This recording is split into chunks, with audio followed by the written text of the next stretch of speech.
กมือ10 นิ้วกราบนบนอบน้อมอย่างพระติรัตนแก้วเจ้าตั้ง3 ประการอันมีพระพุทธเจ้า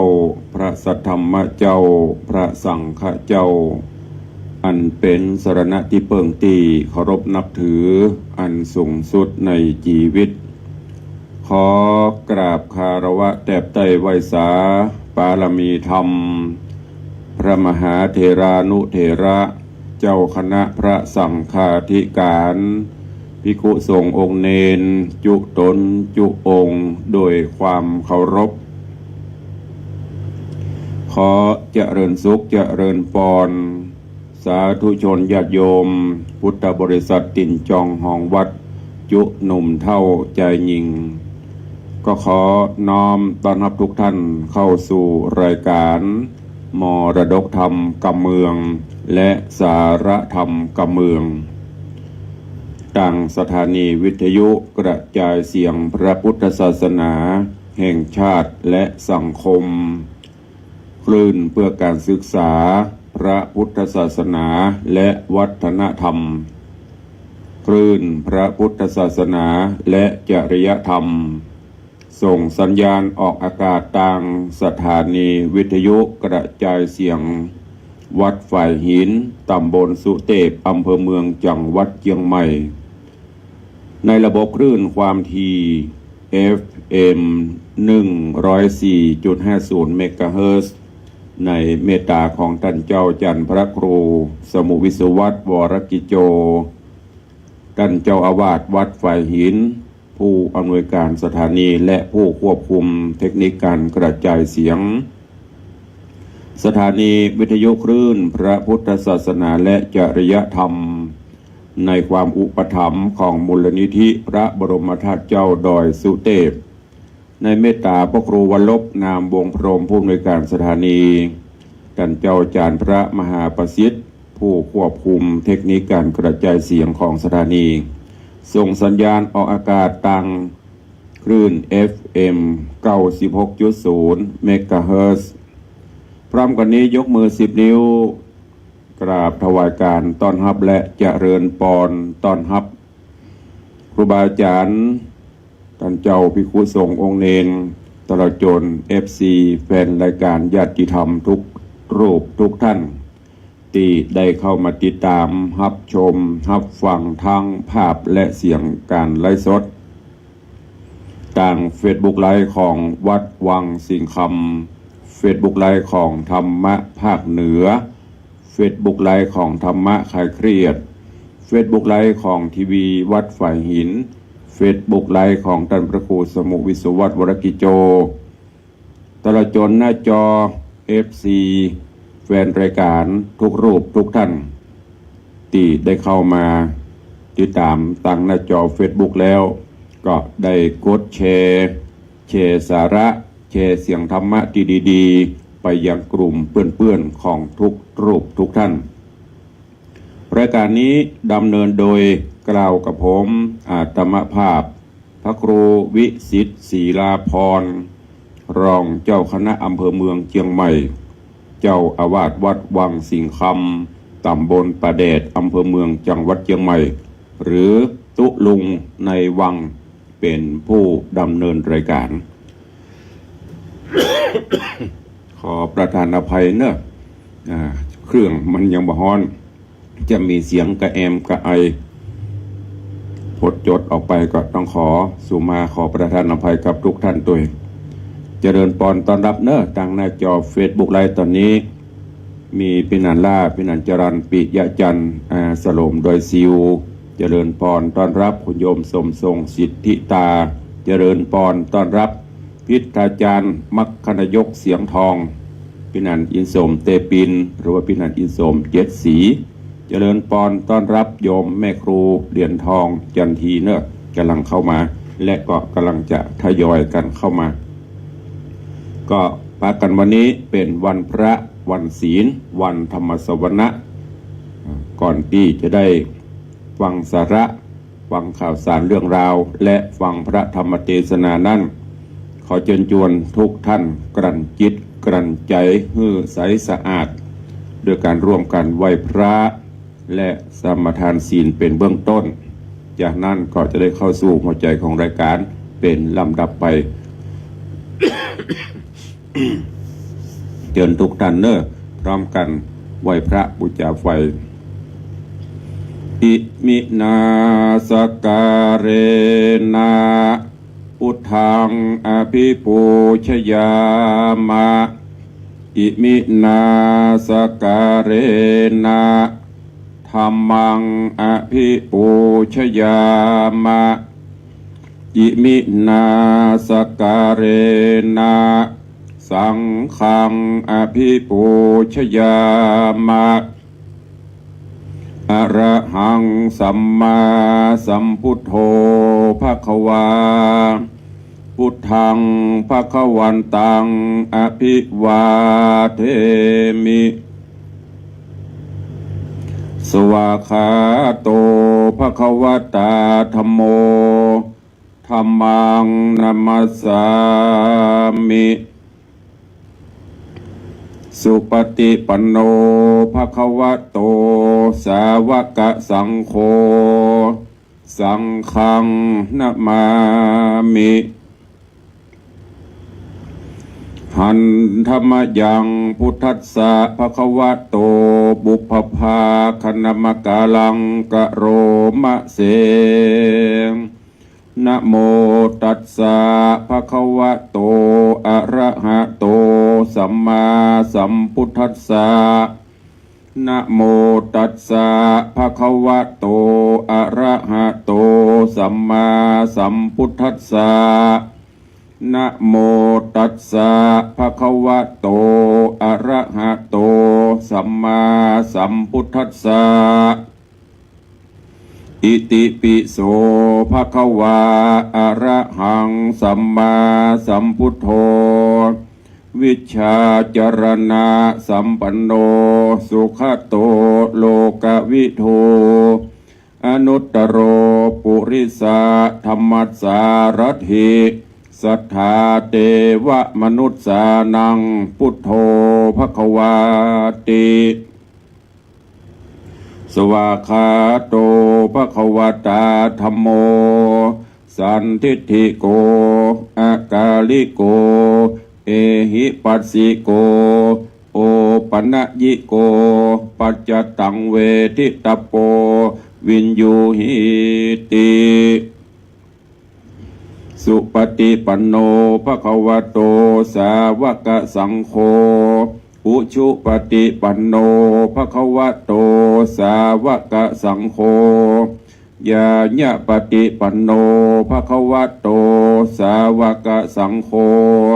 สามีจิปฏิปันโนภควโตสาวกสังโฆยะทิทางจัตตาริปุริสายุคานิอัฏฐาปุริสาปุคลาเอสะภควโตสาวกสังโฆอาหุนยโยปาหุนยโยทักขินยโยอัญชลีกาลนิโยอนุตตรังปุญญเขตังโลกัสสติได้ปาทุกท่านเข้าเฝ้าองค์พระผู้มีพระภาคเจ้าสมเด็จป่อเป็นที่เรียบร้อยตอนนี้ไปตั้งจิตตั้งใจสมาทานรับศีลอันเป็นข้อวัดปฏิบัติเบื้องต้นอันเป็นหลักแห่งการอยู่ร่วมกันโดยความผาสุกร่มเย็นของมวลมนุษยชาติโดยการมีศีล5 ข้อเหมือนกันทุกท่านทุกคนเชิญทุกท่านสมาทานศีลณโอกาสบัดนี้ นะโมตัสสะภะคะวะโตอะระหะโตสัมมาสัมพุทธัสสะนะโมตัสสะภะคะวะโตอะระหะโตสัมมาสัมพุทธัสสะนะโมตัสสะภะคะวะโตอะระหะโตสัมมาสัมพุทธัสสะพุทธ ธังสรณังคัจฉามิธัมมังสรณังคัจฉามิสังฆังสรณังคัจฉามิตุติยัมปิพุทธังสรณังคัจฉามิตุติยัมปิธัมมังสรณังคัจฉามิตุติยัมปิสังฆังสรณังคัจฉามิตติยัมปิพุทธังสรณังคัจฉามิตติยัมปิธัมมังสรณังคัจฉามิตติยัมปิสังฆังสรณังคัจฉามิปานาติปาตาเวระมณีสิกขาปะทังสมาติยามิอตินนาตานาเวระมณีสิกขาปะทังสมาติยามิกาเมสุมิจฉาจาราเวระมณีสิกขาปะทังสมาติยามิมุสาวาตาเวระมณีสิกขาปะทังสมาติยามิสุราเมรยะมัชฌะปมาทัฏฐานาเวระมณีสิกขาปะทังสมาติยามิอิมานิปัญจสิกขาปทานิสีเลนะสุขติงยันติสีเลนะโภคสัมปตาสีเลนะนิพพุติงยันติตัสมาสีลังวิโสทะเย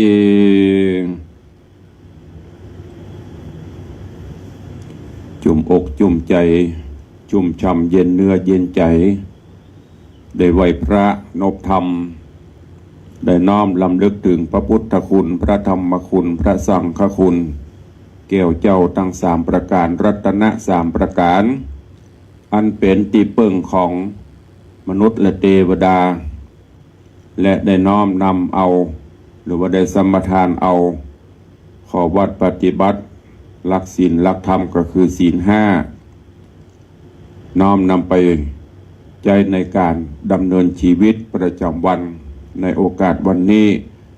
เป็นวันพระวันธรรมสวนะหรือว่าวันพระวันศีลวันนี้หลายท่านหลายคนเข้าสู่ร่มอารามขวงแก้วทั้งสามไปใส่ขันดอกไปใส่ข้าวพระไปทำบุญตักบาตรไปประพฤติวัดปฏิบัติธรรมถ้าเป็นการซักผ้าซักครัววันนี้ก็เป็นการซักผ้าซักครัวผ้าครัวนั่นนี่คือซักจิตซักใจ7 วันผ่านไปแล้วก็ไปชำระล้างจิตล้างใจเฮาในช่วง7 วันที่ผ่านมานั่นจิตใจเฮาก็ได้รับสิ่งต่างๆมีทั้งดีทั้งบดีทั้งปานกลางทั้งถูกใจทั้งบ่ถูกใจที่เป็นว่าเป็นไปตามโลกกธรรม8บางครั้งได้รับกรรมสรรเสริญเยินยอก็อาจจะดีใจเคลิ้มใจบางครั้งได้รับกรรมติฉินนินตาเหล่าหน้าจาขวัญก็อาจจะจิตใจเศร้าหมองคิดนักเพราะฉะนั้น7 วันไหนเขาก็ไปชำระไปล้างจิตล้างใจไปตรวจจิตตรวจใจโดยการเข้าวัดประพฤติวัดปฏิบัติธรรมก็จะทำให้จิตใจเฮาเบิกบานแจ่มใสในรอบ7 วันก็คิดพิจารณาว่า7 วันผ่านมาแล้วได้สร้างคุณูปการได้สร้างกุศลคุณงามความดีอันใดพ้องเป็นประโยชนะหรือเป็นประโยชน์แก่ครอบครัวแก่ตัวเองแก่ประเทศชาติแก่พระพุทธศาสนาแก่สถาบันพระมหากษัตริย์ ได้ช่วยเหลือสังคมอย่างพ้อง แล้วก็เอาสองอย่างนี้มาจั่งมาวัดโดยเฮาเป็นผู้ที่ดูตราจั่งคนเดียวโดยบ่เอ็นเอียงเนอะนั่นก็คือระหว่างดีปานกลางกับมันหลิ่งไปทางที่มันบดี อันไหนหนักกว่ากัน ถ้าความดีมันนักละเปิ้นก็เฮือเสริมเติมเพื่อมันนักยิ่งขึ้นไป อันไหนที่มันมอกปานกลางจะว่าดีก็ไปเชิงให้ก็ไปใจก็ปรับให้มันเป็นดีขึ้นไป อันไหนที่เดือดร้อนตัวเก่าเศร้าหมองนำความเสื่อมเสียมาสู่ผู้อื่นก็ฮือตัดละทิ้งไป ก็จะทำให้สังคมทำให้โลกกลมๆใบนี้น่าอยู่น่าอาศัยปัจจุบันนี้สังคมเฮาอาจจะเป็นสังคมที่มือไผ่ยาวสาวได้สาวเอาบ่เสียสละประโยชน์ส่วนตนเอาแต่ประโยชน์ส่วนรวมเอาแต่ประโยชน์ส่วนตัวประโยชน์ส่วนรวมบ่ค่อยคือการร่วมไม้ร่วมมือกันมีก็น้อยนักแก่เพราะนั้นก็ฝากไว้กับทุกท่านเด้อได้เอาศีลเอาธรรมเข้ามาชำระจิตใจประพฤติวัดปฏิบัติธรรมไปเพราะเฮาท่านทั้งหลายปนเฮาวัตตามีหน้าเฮาพอแน่บหันยกเบ้นเฮาไปส่องกระจกอย่างตุลุงเดนไลสดตุลุงก็หันแน่ตุลุงถ้าตุลุงบ่ไลสดตุลุงก็บ่หันนั่นก็คือเฮาบ่ฮู้เหตุการณ์ข้างหน้าจะเป็นเช่นไรอย่างที่เหตุการณ์ที่ผ่านมาพายุลมหลวงพ่องน้ำท่วมผ่านมาพ่อง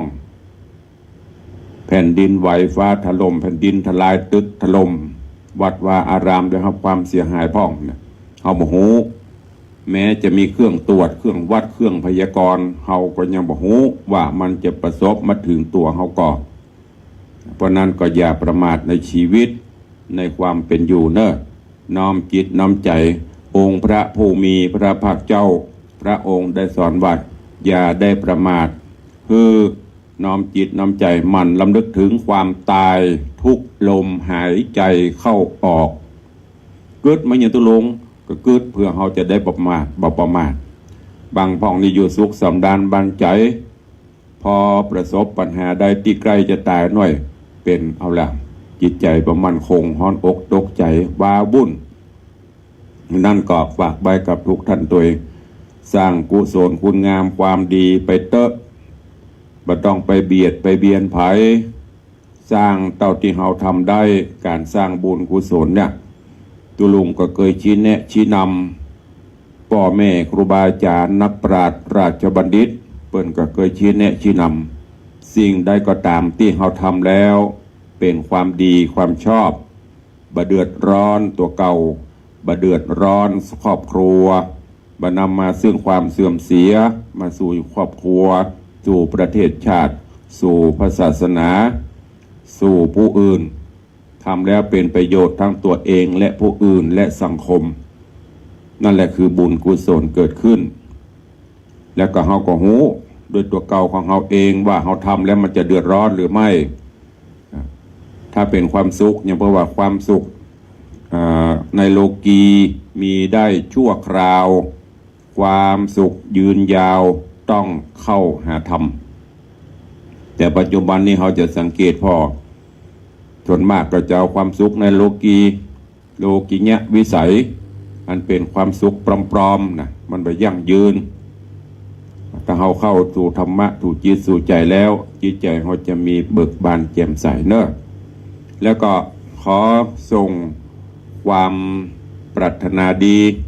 ส่งจิตส่งใจส่งกำลังใจคือไปยังผู้ที่ได้รับผลกระทบในการแผ่นดินไหวภัยธรรมชาติที่ผ่านมาเช่นเดียวกันตอนนี้เข้ามาก็อาทิตย์กว่าแล้วโดยเฉพาะที่ประเทศไทยเฮาที่ตึกถล่มก็เจ้าหน้าที่ทุกส่วนก็พนึกกำลังกันเต็มความสามารถเต็มที่เพื่อค้นหาผู้ประสบภัยที่รอดชีวิตก็ดีหรือ อาจจะบรอดก็ตามก็ต้องค้นหาคือมันพบมันเจอตามจำนวนตลอดจนหลายวัดหลายวาที่ได้รับผลกระทบก็เช่นเดียวกันและต่างประเทศพี่น้องเพื่อนบ้านที่ประเทศเมียนมาหรือประเทศพม่าก็ได้รับผลกระทบหันข่าวหันคราวแล้วก็น่าเศร้าสลดใจก็ขอส่งกำลังใจเป็นกำลังใจให้กับทุกท่านเพื่อร่วมกันฝ่าฟันปัญหานี้ไปด้วยกันเนอะ วันนี้ก็เป็นวันพระวันศีลอย่างที่ตุลุงได้บอกไปเนอะถ้าบัดติดกิจใดๆก็ไปวัดไปวาไปไหว้พระสวดมนต์จะไปช่วงไหนเวลาใดก็ดูแลแต่สะดวกแล้วก็ได้รณรงค์มาตลอดว่าทุกวันพระทุกวันศีลน้อมเอิญเจิญจวนชาวพุทธศาสนิกชนเฮาทุกท่านหนุ่งขาวห่มขาวจะไปว่าจะไปกลัวเปิ้นว่าฮึก็อย่างที่ตุลุงบอกคนถ้ามันจะว่าจะได้มันก็ถึงว่าคนถ้ามันบ่ชอบขี้หน้ามันบ่ถูกชะตากันเนี่ยจะได้มันก็ถึงบ่ชอบ อันนี้เป็นสัจจะความจริงนะแม้แต่เราไปช่วยมันก็ถึงเหมือนยินดีเพราะนั้นตัวเราดูตัวออกบอกตัวได้ใช้ตัวเป็นเฮานุ่งเฮาทำเฮาเนี่ยเรามีความสุขทำไปเถอะการนุ่งขาวห่มขาวอย่างถึงต้องนุ่งก็เป็นสิ่งบ่งบอกว่าวันนี้อันดับแรกที่หันก็คือจะได้เป็นการประกาศว่าวันนี้วันพระวันศีลอย่างเฮาหันถูกมาแต่ตุ้เจ้าปนโกนหัวนั่นน่ะศีลใหญ่ศีลหลวงเดือนเปงเนี่ยเดือนไหนปนโกนเรื่องเฮาอยู่ว่าวันนี้วันศีลใหญ่ศีลหลวงหรอกวันเดือนเปงวันพระขึ้น14-15ขึ้น15ค่ำหรอกตุ้เจ้าปนโกนหัวนะอันนี้ก็เป็นสิ่งบ่งบอกเขานุ่งขาวห่มขาวไปทันใดก็ทั่วบ้านล้านนานุ่งขาวห่มขาวกันหมดเหมือนอย่างเมื่อก่อนเขาไปประเทศพม่านะเข้าบ้านเปิ้นนี่เปิ้นจะถอดเกิบประซุบเกิบประใส่เกิบก็คือรองเท้ารองตีนนะเปิ้นประซุบเกิบไผจะไปพม่าถ้าไปเข้าวัดเข้าวาเปิ้นนั่นนะต้องถอดนะว่าจะเป็นไผแม้แต่องค์สมเด็จพระเทพพระองค์ท่านเสด็จพระองค์ท่านก็ยังถอดพระบาทถอดเกิบอันนี้คือเป็นสิ่งที่เปิ้นยึดถือปฏิบัติกันมาถ้าลองมองย้อนกล่าวมาถึงประเทศไทยของเราหรือว่าธรรมทัศน์ถึงประเทศกาภาคเหนือเขานี่ยังไม่ล้านนาเขานี่วันพระวันศีลซึ่งเขามีวัฒนธรรมที่ดีอยู่ละที่สามารถจะอวดเปิ้นได้ถ้าเขาใส่ผ้านุ่งผ้าขาวลูกเล็กเด็กแดงนุ่งขาวห่มขาวกันหมดจะไปว่ามันเปื้อนตุลุงนี่นะเปื้อนมันซักได้หรอเดี๋ยวจะยิงเครื่องซักผ้ากำจ่งเขาใส่ขลุ่มกระเดียมกับประตูออกมาไปมีปลายมันพอมันต้องได้ตากแดดเดี๋ยวอบเอาก็ได้อันนี้ก็จวนเนอะถ้าเป็นไปได้แต่ถ้ามันนักหนาสาหัสมันกับอกกับใจก็แล้วไป มิได้บังคับแต่ขอเชิญชวนทุกท่านทุกวันพระทุกวันศีลรณรงค์ร่วมแรงร่วมใจกันเนอะก็เหลือเวลาแถมบอกกี่วันเนาะก็จะเข้าสู่โอกาสวันปีใหม่อย่างเต็มกำลังอย่างเต็มสตรีมนี่เด้อนั่นก็คือวันนี้วันที่5แล้ว6 7 8 9 10 11 12 13 14ก็จะสังขันล่องละก็เตรียมตัวเตรียมกายเตรียมใจตกแต่งดาวัตถุประทานตยตานต่างๆเตรียมวัตถุสิ่งของที่จะไปสู่มาคารวะขอศีลขอพรเนอะอันนี้ก็เชิญชวนทุกท่านตัวเองก็ยังมีข้อถกเถียงกันอยู่มาตลอดมีแต่ญาติโยมโทรเข้ามาถามตุลุงปีนี้ไปวัดวันใดก็ถามว่าอันหยังไปวัดอันหยังก็วันสังขันล่องวันเน่าวันพญาวันน่ะวัดวังสิงคำไปวันใดก็ตั้งแต่เปิ้นมีการเปลี่ยนแปลงอย่างที่ตุลุงได้เล่าครูบาอาจารย์พ่อแม่ได้นำมาบอก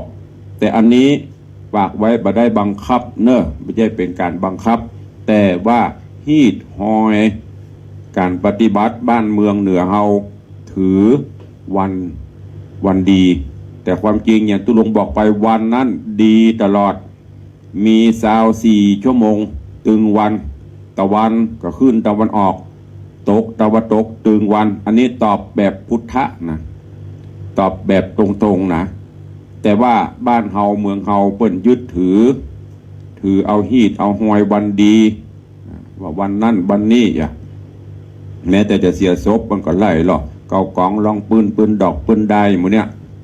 นี่คือเป็นจารีตที่ปฏิบัติฮีดที่ปฏิบัติและในช่วงหลายปีมานี้โหรหรือนักคำนวณโหราศาสตร์เปิ้นก็คำนวณตามวันตามเกณฑ์ที่ปฏิบัติมาวันเดือนปีมันก็มีการเคลื่อนคลายย้ายมันก็ลอกญาติโยมศรัทธาลองสังเกตอย่างปีหนึ่งบางบางปีเดือนกุมภาก็มี28 วันบางเดือนก็มี29 วันอันเนี้ยที่หันนะที่มันหันมันก็ต้องเคลื่อนไปเพราะนั้นเปิ้นคำนวณออกมาแล้วอันนี้ตุลุงเอามาบ่ได้ว่าตุลุงจริงจังยืนยันเนอะแต่เฮาปฏิบัติตามนั้นหลายปีมานี้วันเดือนปีมันเคลื่อนคล้ายมันโคดคล้ายย้ายวันสังขารล่องจากปกติที่อีป่ออีแม่ญาติโยมศรัทธาโอ้เจนป่อเจนแม่กูก็13 14 15นะโหล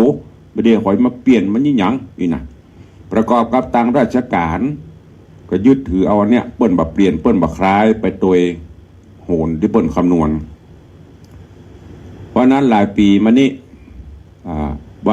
วันสังขารล่องจาก13มันจะเคลื่อนคล้ายมาเป็น14วันเนาหรือวันเน่า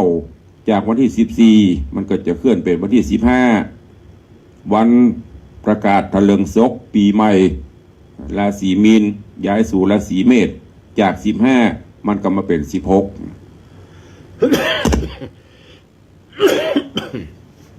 ขอสุมาอภัยนะเนี่ยมันเคลื่อนคล้ายไปทางวัดก็ได้ยึดถือเอาตามโหนไม่ใช่เฮาว่าไม่ใช่ว่าเฮาอย่างก็ปนน้องอย่างซับอย่างลืมไปละมาเดี๋ยวปฏิบัติตามวันนี้เฮาเอาตามฮีดเพราะนั้นจะทำบุญส่วนตานเข้าวัดวันใดไปได้ถึงวันเนอะไปได้ถึงวันได้จำกัดว่าต้องเป็นแต่ว่าเปิ้นทำบุญตักบาตรต้อนรับทะเลิงศกปีใหม่ก็ควรจะเป็นวันที่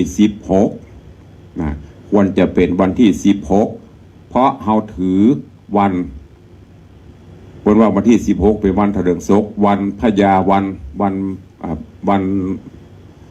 เปลี่ยนศักราชปีเฮาก็เอาวันนั้นเพราะนัดที่วัดวังสิงห์คำก็ยึดถือปฏิบัติตามเนี้ยจะมาต้านขันเข้าจะมาขนไซจะมายี่ยสุดแล้วแต่สะดวกแต่ทำบุญตักบาตรตานกล่องเจดีย์ทรายตานไม้กำส่งเคราะห์ส่งจนส่งอย่างต่างๆนั้นเฮายึดเอาวันที่16 เมษายนอันนี้ที่ถามมาเนอะของวัดวังสิงห์คำปฏิบัติจะนี้แต่ที่อื่นจะปฏิบัติจะได้ก็แล้วแต่คิดพิจารณาเอาคนเดียวตุลุงไม่ได้ฟันธงนะก็ได้จะลงทัวร์จะมาลงหมะจะมาตรามาหมะอธิบายให้ท่านทั้งหลายเข้าใจว่านี่อย่างเปิดถึงเป็นอย่างนี้ลองไปเปิดพอประกาศตื่นเปิดพอตั้งแต่โหนหลวงประกาศมหาสงกรานต์เขาอ่านแล้วหรอหนังสือปีใหม่เขาก็ซื้อไปแล้วหรอประกาศตื่นอย่างต่างๆเขาก็ซื้อไปเพิ่นกับประกาศบอกหรอกวันนี้ปีนี้สังขารล่องเวลาเต่าใดเวลากี่นาทีกี่โมงกี่ยามดำหัวไปทางใดบินหน้าไปทางใดเนี่ยเพิ่นก็บอกนะฮั่นหมดละปีนี้อย่างดอกอย่างเป็นพญาดอกพญาไม้พญานาคคือน้ำกี่แห่ฝนตกที่ไหนพ่องอ่านแล้วลูกก็เพิ่นก็บอกแล้วรู้ว่าวันที่14เป็นวันสังขารล่องวันที่15เป็นวันเนาเฮาก็ยังว่าวันที่15เป็นวันพญาวัน แล้วก็จะไปอ่านมันอย่างเนาะอันนี้มันได้ว่าของไผ่นะแต่เอาความจริงมาอู้เอามาอู้เขาฟังก็สุดแล้วแต่ใครจะไปบางพ่อว่าโอ้ละอ่อนเขาไม่ได้อยู่ก็สุดแล้วแต่นะอย่างที่ได้บอกสุดแล้วแต่ก็คือตามสะดวกมันได้บังคับไผ่เพราะนั้นเอามาอู้มาเล่าให้ฟังเพื่อบ่เฮือญาติโยมศรัทธาได้แรงใจว่าอย่างเงี้ยจะได้จะปฏิบัติกันจะได้ปฏิบัติไปเตอะเนาะความจริงแล้วอย่างที่ตุลงบอกถ้าย้อนถึงหลักคำสอนของพระพุทธเจ้าวันไหนไหนก็ดีหมดถ้าเฮาทำดีแต่ถ้าวันดีดีเลิศประเสริฐสีแต่เฮาไปเนี้ยบดีวันนั่นก็ตึงบดีโอ้วันนี้วันพญาวันเป็นวันดีเลิศอันละกุยไปจูดปากของเรามันจะไปดีจะได้ไปกินเหล้าเมายาไปเนี้ยไปทำร้ายปลกไปอยู่ไหนอยู่สวรรค์อีมันก็ไปอยู่คอกแล้วกันอันเนี้ยหันง่ายๆนี่คือหลักปฏิบัติมีศีลมีธรรมวันไหนก็ดีหมดทำบุญสุนทานวันไหนก็ได้หมดแต่ว่าต้องแยกออกจากกันว่าฮีตจารีตประเพณีที่เปิ้นปฏิบัติอย่างเขาจะขึ้นเฮียนใหม่ฮีตบ้านเฮาเปิ้นจะเลือกวันหรอหาวันจะปลายมาปอแม้แต่จะขึ้นเฮือนเปิ้นก็เอาคนที่มีชื่อเป็นมังกรละจื่อคำจื่อแก้วจื่อแสงจื่อนั่นจื่อนี้ขึ้นแต่ถ้ามองตามความเป็นจริงพอตามความเป็นจริงหรอถ้ามันขี้ค้านกินนอนแบบนี้สิอยากเอาจื่ออย่างขึ้นมันก็ตึงบดี อันนี้อู้กันแบบซื่อๆแบบแบบนี้ก็ตรงๆนะเพราะนั้นก็ฝากไว้เนอะที่ญาติโยมที่ถามตุลุงมาว่าไปวัดวันไหนจะได้ความจริงแล้วไปถึงวันสำดีไปไหว้พระไหว้เจ้าไปนั่งสมาธิถึงวันสำดีเนอะวันนี้คงไม่ได้ฟังแล้วก็หูฟ้าเมงคาน เวลาเหลือน้อยเดียวก็เป็นอย่างเนาะมันถึงมีเวลากับฟังกันไปวันนี้กรอนมันพาไปญาติโยมเปิดถามเข้ามาตุลุงก็เลยอู้ไปเวลามันก็บัท่าไปเรื่อยๆก็เอาเป็นว่าวันนี้คงจะเป็นสาระมาอู้มาจ๋าเกี่ยวกับฮีตหอยวัฒนธรรมประเพณีปีใหม่เมืองปีใหม่ไทยทะเลิงศก วันนี้อย่ามาไอ้ขลงก็สู่มาอภัยตัวแล้วก็ยังมีญาติโยมข้องใจสงสัยถามว่าตุลุงเกิดปีเดียวกันแต่ไม่อย่างเปิ้งประเมินกัน ปีเดียวกันเปิ้งประเมินกันก็หมายถึงอย่างปีนี้ปีงูน้อยเนาะมาลงงูใหญ่มาลงงูใหญ่มาเสียงูเล็กปีแล้วเป็นปีงูใหญ่ปีนี้เป็นปีงูน้อยภัยที่ยังเกิดตั้งแต่เดือนมกรามานี่นะมกรามาถึงเดือนเมษาเนี่ยยังถือว่าเกิดปีมะลงงูใหญ่อยู่เกิดปีมะลงปีงูใหญ่อยู่นี่อย่างถึงเกิดปีงูใหญ่ก็อย่างที่ได้บอกไปเปิ้นมาเปลี่ยนเอาปีเกิดปีเปิ้งนะเปิ้นจะเปลี่ยนกันเนี่ยอย่างเนี้ยวันถลิงศกวันที่16เนี่ยวันที่16นี่จะสลับเปลี่ยนปีละเป็นปีแม่นนะก็เนาะปีนี้ปีมะลงมะเสงปีมะเสงปีงูน้อยหลังจากคนไหนลูกไผ่ที่เกิดวันที่16เมษายนอันนี้จะเป็นงูน้อยละถ้าเกิดตั้งแต่1มกรามานี้ยังเป็นปีงูใหญ่อยู่อันเนี้ยคือเปิ้นถือเอาเดือนเมษาเป็นปีเปิ้ง12นักสัตว์อดีตผ่านมาเปิ้นปีใหม่เฮานี่ปีใหม่ไทยเฮานี่เปิ้นยึดเอาเดือนเมษาคือเนี่ยปีใหม่ไทยนี่แหละอันนี้ทำความเข้าใจขึ้นเด้อที่บางท่านสงสัยว่าเกิดพศเดียวกันแต่เฮาเกิดหัวปีเปิ้งแหมยังอันนั้นเกิดใต้ปีเปิ้งแหมยังเนี่ยเพื่อจำไว้เปิ้นถือเอาเกณฑ์ชะตาวันที่เปลี่ยนก็คือวันถลิงศกเปลี่ยนจากปีมะโรงงูใหญ่ไปเป็นปีมะเสงงูเล็กในวันที่16เนี่ยถ ถ้าเรื่องโศกปีใหม่ราศีมีนย้ายเข้าสู่ราศีเมษเวลาตะอั้นอันนั้นคือเปิ้นเอาเป็นปีเนาะเนี่ยเขาได้ฟังเขาจะได้ฮู้นะตุลุงก็พยายามเสาะความจริงก็เขาตุลุงบ่ได้เป็นปราชญ์เนาะหลวงพ่อพระครูอดูลบทเป็นปราชญ์ล้านนาหลายท่านหลายคนครูบาอาจารย์มคณายกปอาจารย์เขาเพิ่นก็เปลี่ยนแต่ตุลุงถามว่าตุลุงถนัดกับมันถนัดก็ต้องไปค้นแล้วก็เอามาตอบคือญาติโยมต่างหลายได้หูแต่จะถูกเต็มร้อยหรือไม่ก็ลองไปถามครูบาอาจารย์เพื่อดูตุลุงตอบก็จะตอบแบบปน้องอย่างเอาธรรมะเป็นหลักนะเอาหลักธรรมคำสอนเป็นที่ยั่งว่าระวังฮีตประเพณีกับหลักธรรมคำสอนมันเป็นจะใดและที่สำคัญนั้นไซก็คือตัวเฮานี่แหละวันจะดีป่านใดจะสว่างจ้าป่านใดถ้าตัวเฮานั้นไซปฏิบัติบดีมันก็ตึงบดีอยู่ที่ตัวเราดูตัวออกบอกตัวได้ใช้ตัวเป็นเฮาเป็นไผมีหน้าที่อันหยังฐานะเฮาเป็นจะใดควรจะต้องปฏิบัติเช่นไรนั่นน่ะเตือนตัวเก่าถามตัวเก่าเอานะเมื่อนึกถึงปัญหาก็มีลวดตอบแหมกรรมไปถามผู้รู้ว่าวันนั้นมีโยมเปิ้นถามมาตังวิทยุว่าเวลาอู่หอเงินดีวัดวาเจริญบัจเจอูเรื่องการตายเนี่ยเปิ้นถามว่าเวลาครูบาอาจารย์พระสงฆ์องค์ข้าเจ้ามรณภาพเวลาเปิ้นจะเอาศพลงนอนผาศาสตร์แก้ววิมานคำเนี่ยอย่างเปิ้นถึงเอาตองปะโทษเป็นลำรถปุ่นเอามาปูรอบโบสถ์รอบวิหารก่อนที่จะเอาศพขึ้นผาศาสตร์นั่นมันมีความหมายเป็นจุดร้อย มันมีความหมายอย่างเบื้องต้นหัวทีเบื้องแรกที่ตรงนั่นก็คืออากาศมันร้อนเพราะเราเป็นภูมิปัญญาของครูบาอาจารย์เมื่อก่อนนี่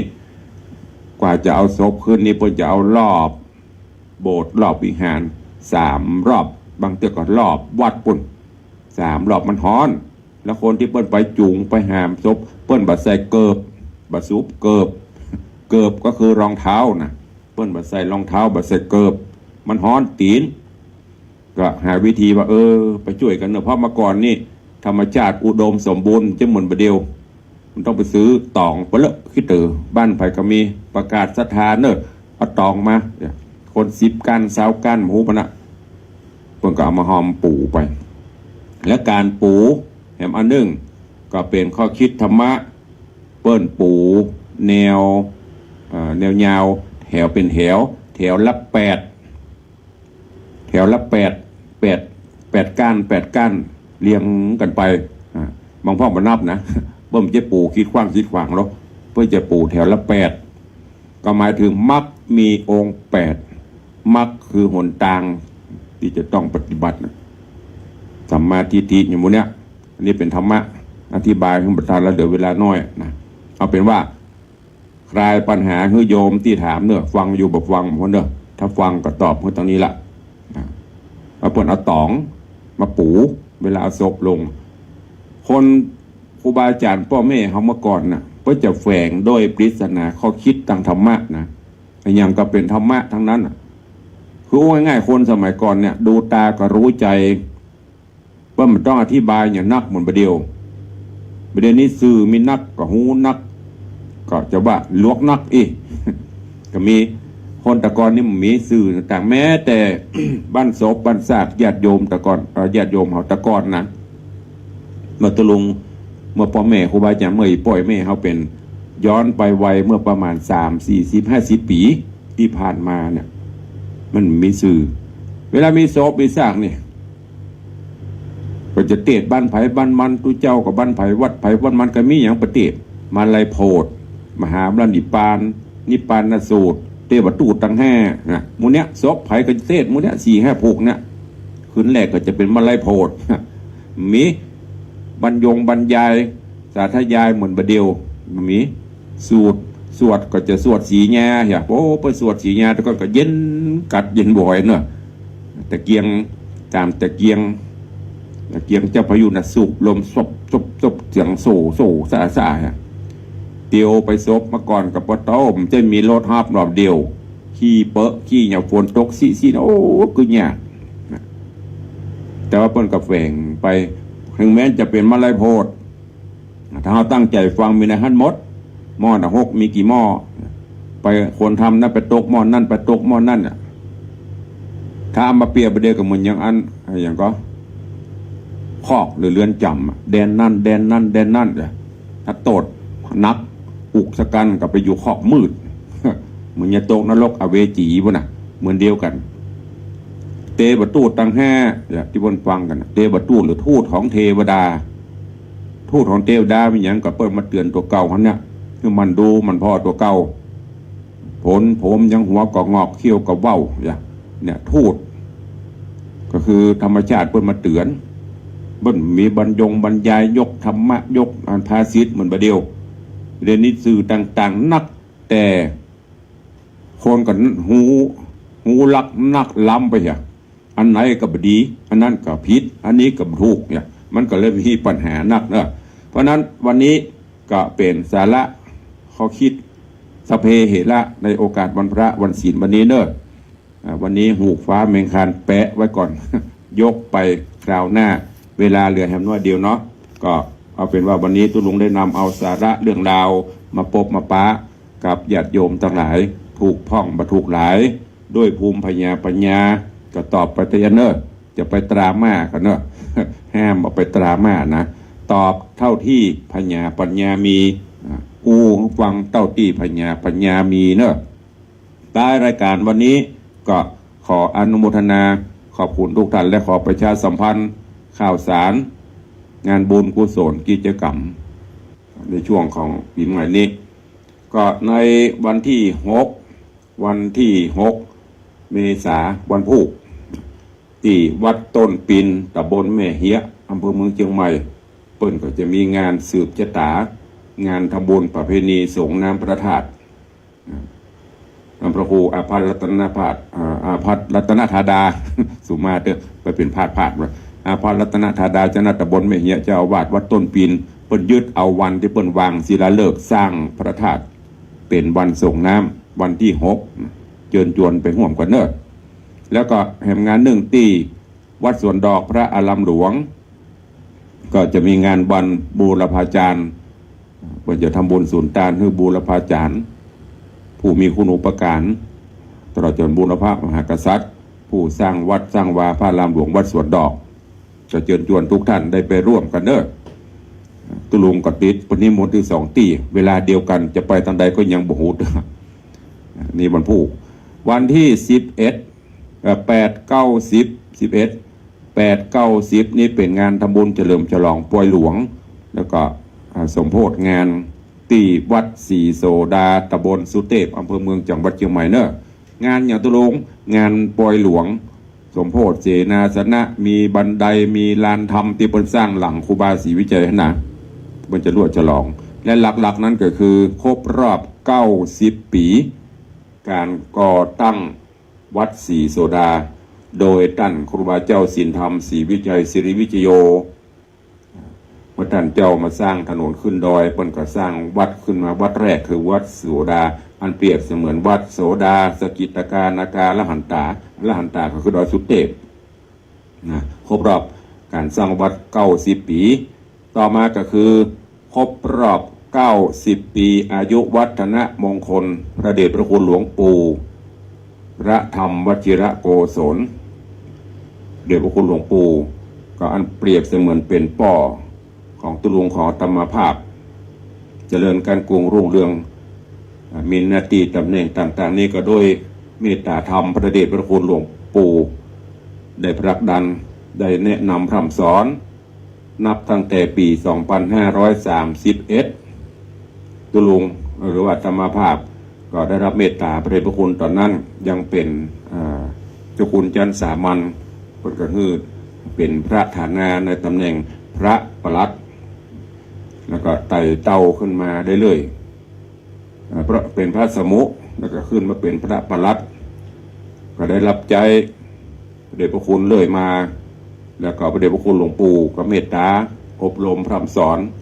เป็นเหมือนลูกมันหลานเป็นลูกศิษย์ลูกหามาจนถึงปัจจุบันนี้ก็มันจะมีงานทำบุญครบรอบ90 ปีเป็น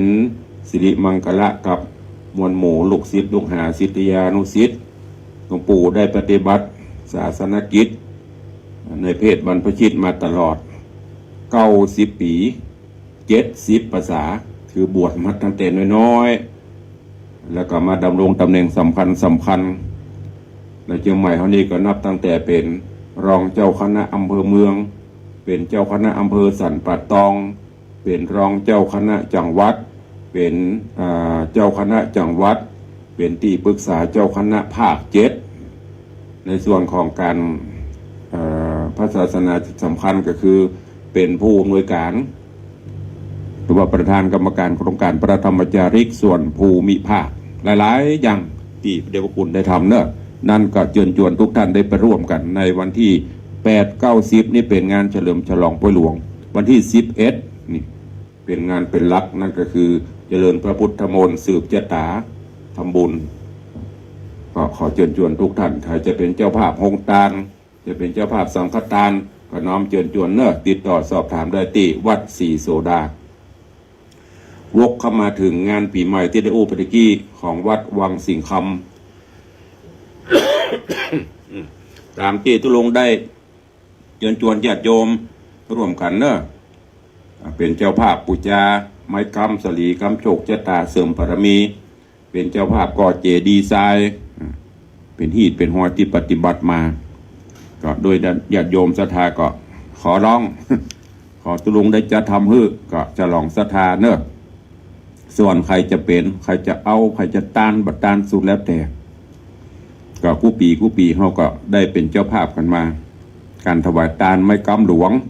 กำโจกกำใจกำจตาปารมีเป็นสิริมังคละมงคลอยู่ดีมีสุขผ่านพ้นมารอดมาได้แห่ง1 ปีละปีนี้ก็กำต่อไปขึ้นมาคูณขวบปีหน้าขอบคุณอนุโมทนาเจ้าภาพเจ้าสถาที่แจ้งความจำนงเป็นเจ้าภาพไม่กำเนอะไม่กำใหญ่กำหลวงหอมทรายเบื้องต้นขอบคุณกับปินันล่าปินันจรันปิยจันทร์บ้านดอยซิวพร้อมกับด้วยญาติกาพี่น้องได้เป็นเจ้าภาพจัดสร้างจัดทำเสวียนใส่เจดีย์ทรายพร้อมกับเป็นเจ้าภาพทรายแห่ง1 ลำแล้วก็เป็นเจ้าภาพถวายทานต้นเงินตัวเองเพื่ออุทิศบุญกุศลให้ปิตามารดาพ่อแม่ญาติพี่น้องตัวเองขอบคุณเนอะอันมีปินันจรันปิยจันทร์สลมโดยสิวรบกับแม่ละอปิยจันทร์ตัวเป็นเจ้าภาพทราย1 ลำนอกนั้นก็มีโยมแม่จันคำแม่จันเพนใจคำในพยุงศักดิ์ใจคำนางสาวพิมดาราใจสุรชัยบ้านหนองก้นครุกเป็นเจ้าภาพไม่กำนี่อันอย่างตลอดตะเลเจ้าจีเจริญปอนเจ้านมัสการเจ้าเป็นสีนวลเจ้าบ่ได้แม่คนสตางค์ในทางสาธุอนุโมทนาเดี๋ยวทุลงประกาศรายชื่อเดี๋ยวไม่ขาดตอนแม่สาธุขอบคุณเนอะโยมแม่ศรีนวลรันจวนนี่ก็แม่เพิ่นรับเป็นเจ้าภาพ1 เล่มโอนสตางค์มาเรียบร้อยเพิ่นแจ้งขอบคุณหลายๆนะแม่เนอะขอบคุณอนุโมทนากับพี่นันอิสมเตปีนพิทยานพี่นันอิสมเจศรีเป็นเจ้าภาพ2 เล่มแล้วก็ยังรับเสากุฏิแห่ง1 ต้นเป็นจำนวนเงิน 11,000 บาท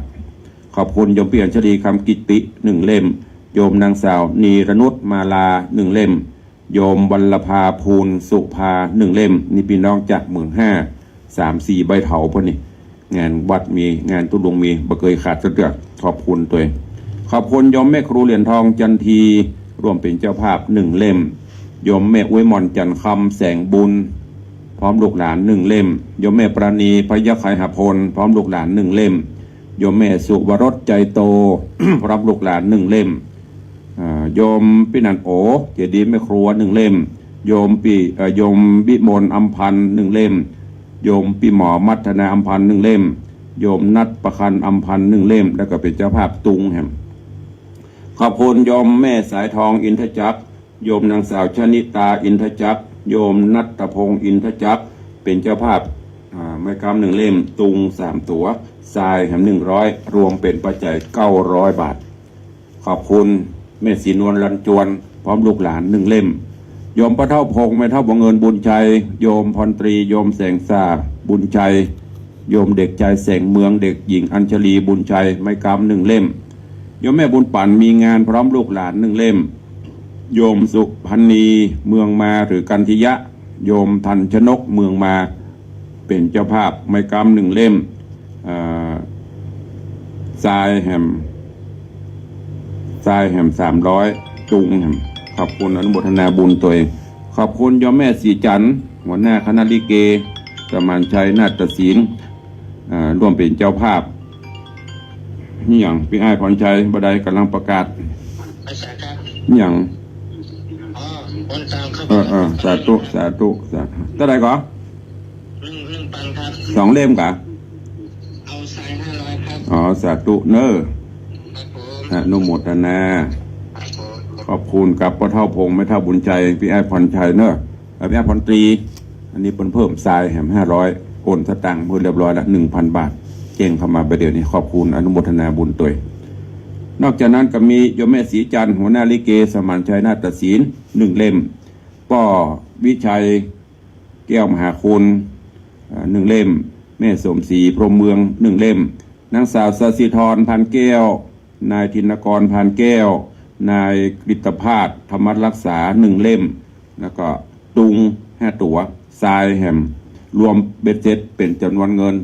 3,000 บาทอันนี้จากจังหวัดเชียงรายเพื่อนเนอะขอบคุณโยมพี่สุภัทรหินเกยเป็นเจ้าภาพ1 เล่มขอบคุณโยมนัทพจน์จากนรินทร์สารปีอันนี้ก็เช่นเดียวกันมากินวัดตาลห่วมตุลุงตลอดเคยขาดเป็นเจ้าภาพไม้กำ1 เล่มทรายแหม100ขอบคุณโยมพี่สมพรรัตนังโยมพี่ชิชบาก็ร่วมเป็นเจ้าภาพไม้กำ1 เล่มขอบคุณอนุโมทนาบุญกับป้ออนันต์แม่สุรางมาสาป่าไผ่แก่จ้างสันกระแปงร่วมเป็นเจ้าภาพตุงไม้กำทรายรวมเป็นปัจจัย 1,000 บาทขอบคุณโยมป้อศรีแม่เพียรชัยพนัสบ้านกล่องขิงห่างดงเป็นเจ้าภาพไม้กำ1 เล่มเนอะคลองไผ่ตกหล่นไปไม่ได้ยินประกาศแจ้งตุลุงตัวเนอะเดี๋ยวก็อาจจะหลงจะลืมไปขอบคุณทุกท่านตัวแล้วก็ขอบคุณโยมแม่อุ้ยหม่อนคำสุขชุ่มพระบงเนอะนี่แม่อุ้ยหอมกุฏิส่งมา300ขอบคุณทุกท่านตัวไม้กำยังเหลือแหมประมาณสัก20 เล่มปีนี้ทำไว้บรรนักเนอะหมดแล้วก็หมดเลยแล้วก็ใกล้เข้ามาละทำเพื่อใหม่กับประธานหมดนี่ก็หมดเลยใครจะเป็นเจ้าภาพก็จะเลินปอนแจ้งเข้ามาได้เนอะตีเบอร์0817836540วันนี้เวลาหมดเวลาละต่างบ้านต่างจองใครจะอู้โดยตุลุงก็โทรหลังไมค์เนอะเพราะว่าเวลามันจะเลยเวลาของเปิ้นตัวใครจะอู้ใครจะเป็นเจ้าภาพตานไม้กำตานเจดีไซน์ตานอย่างร่วมกับต่างวัดวังสิงห์คำก็น้ำเอิญเจิญจวนต่างหลังไมค์ได้ขอความสุขสวัสดีจุงบังเกิดมีไม่ปั่นเดี๋ยวโทรหลังไม้เนอะจงบังเกิดมีกับครูบาอาจารย์ท่านเจ้าปอแม่อสถานบนทุกท่านเนอะอยู่เย็นเป็นสุขเหมือนกันจู้ตนจู้องค์จู้ผู้จู้โคนเนอะจัตตาโลธรรมาวัตันติอายุวันโนสุขังพระลัง